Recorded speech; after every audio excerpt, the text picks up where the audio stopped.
Shalom, que vos fala Alf, neste 20 de março de 2019, quarta-feira.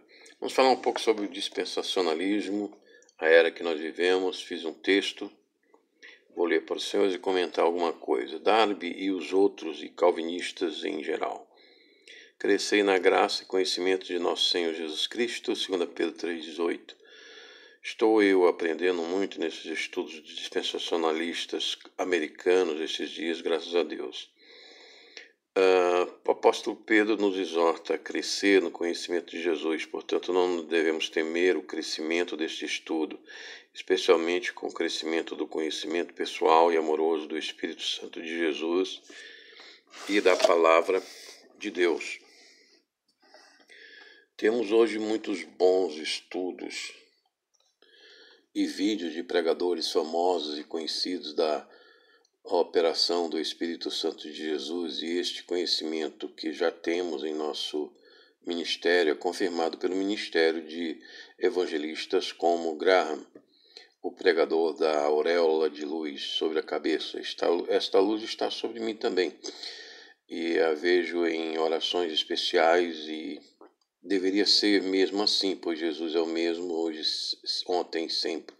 Em Hebreus 13:8. Assim confirmamos o seu amor e sua doutrina.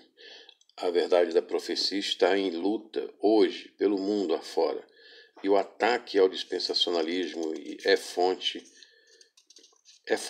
As estruturas de conhecimento falsos e superficiais, humanos, de doutrina de homens, querem se pôr sobre o Espírito Santo de Jesus, ou confundir-lhe a pessoa e o caráter profético. Esta luta se dirige e se materializa na luta contra os judeus e cristãos no mundo político e físico. Principalmente os pentecostais são vítimas desta perseguição. Contra os judeus significa hoje contra o único Estado judaico, Israel.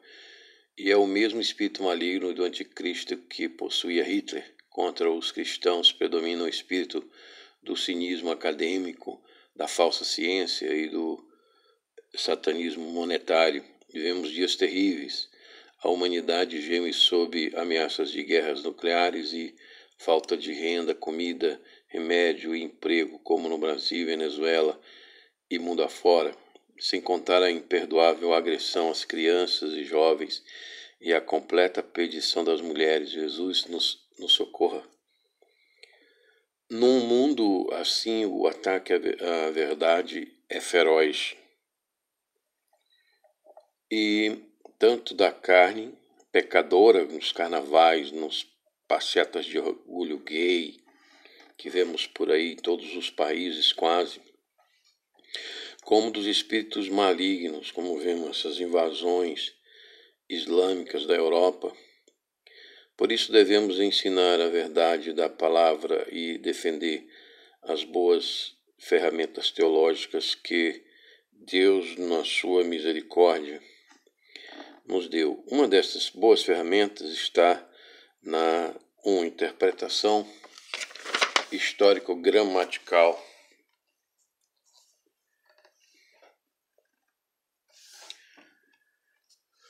consistente da palavra escrita de Deus, conhecida como dispensacionalismo, e que está sob ataque como a verdade, a palavra de Deus, os cristãos e os judeus, povo eleito de Deus, escolhido e preparado para o grande final na grande tribulação, no enfrentamento da grande Babilônia.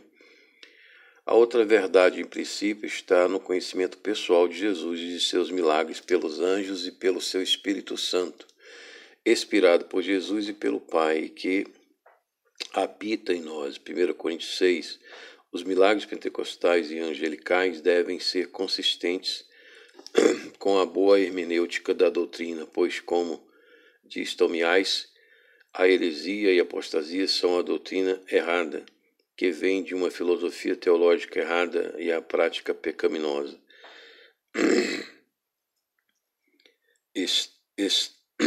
Daí as consequências.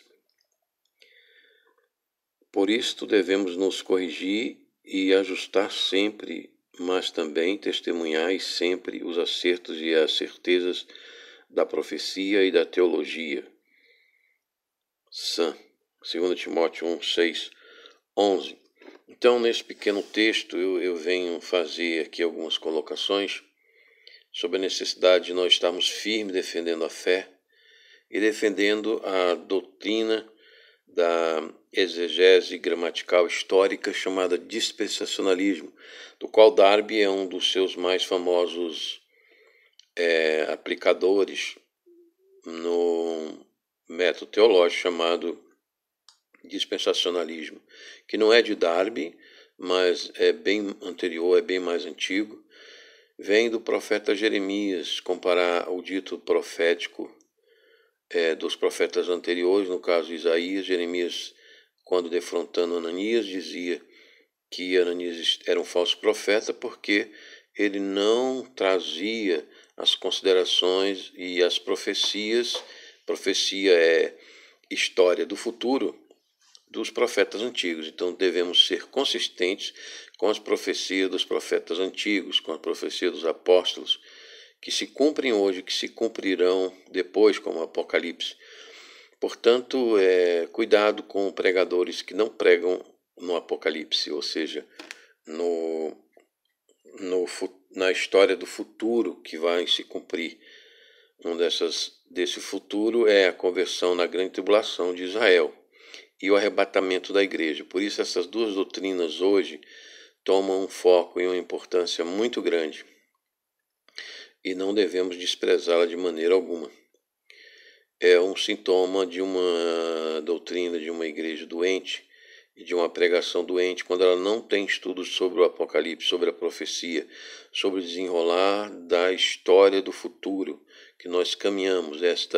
Eu comparo o livro do Apocalipse e a profecia como a locomotiva do trem da igreja de Israel, ou seja, é o vagão mais importante porque ela puxa tanto a história passada como a presente e como a futura para a realização da glória de Deus, que é o método dispensacionalista, visando a glória de Deus, não somente a salvação dos homens, porque há um acréscimo na glória de Deus e salvação dos homens, que é, por exemplo, os anjos bons de Deus. Eles não precisam ser salvos, mas eles compõem a glória de Deus. Então, portanto, o objetivo da nossa exegese boa hermenêutica é a glória de Deus, a salvação dos homens e a glorificação de Deus e o serviço e ministério dos santos anjos no céu, com a igreja triunfante, com Israel prometido e convertido na grande tribulação. Como eu faço uma revisão, devemos sempre caminhar com a seguinte visão e panorama do cenário profético, presente e futuro, que toda a consciência cristã passa por 4 eras, ou seja, esta era que estamos vivendo da igreja, a era da alma sob o altar de Deus no céu, quando da nossa morte e santificação, a era do milênio, quando da nossa ressurreição em 1000 anos em Jerusalém e Sião, com Israel convertidos dos 144.002 testemunhas, e finalmente no fim do milênio o estado eterno.